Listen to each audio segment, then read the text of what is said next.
Javnomnenjske raziskave so po policijsko-tožilski akciji proti cestnim tajkunom pokazale precejšnje spremembe priljubljenosti političnih strank.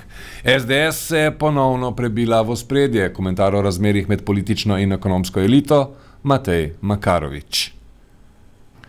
V klasični delitvi med politično levico in desnico naj bi igral ključno vlogo odnos političnih voditeljev do ekonomske elite. Desnica je tej eliti tradicionalno bližja kot levica. V slovenski politiki so dobili pojmi levega in desnega povsem drugačne pomene. Dokler je bila na oblasti tako imenovana levica, je bil odnos med politično in ekonomsko elito precej idiličen. Včasih celo preveč idiličen, saj je omogočal tudi nekatere klientelistične in koruptivne povezave.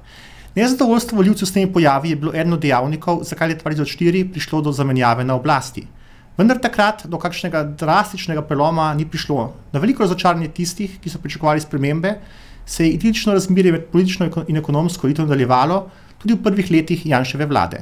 Zdelo se je, da je zaradi tesne prepletenosti države in gospodarstva ekonomska elita pač pragmatična in pot med Forum 21 in Janševo vlado zanjo pač ni bila pretežka. Nekje po sredini mandata pa se je začelo v tej idili škripati. Kaj natanko je za to krivo, čigavi interesi in čigavi nazori so bili v ozadju, je težko oceniti. Očitno pa je, da se je vladajoča SDS z opozarjanjem na problematiko tajkunov pravzaprav vrnila na nekatera svoja stara izhodišča, na katera je takoj po prihodu na oblast nekoliko pozabila. Vladajoča politika ne spravlja ljudi v zapor zaradi korupcije, lahko pa svojo javno retoriko nakaže organom pregona, da nekateri, ki so prej morda veljali za nedotakljive, to niso več. Ne glede na to, kaj kažejo ankete, je še veliko prezgodaj za sklepanje, ali bo ta splet okoliščin res pomagal SDS k ponovitvi ponovnega vladnega mandata.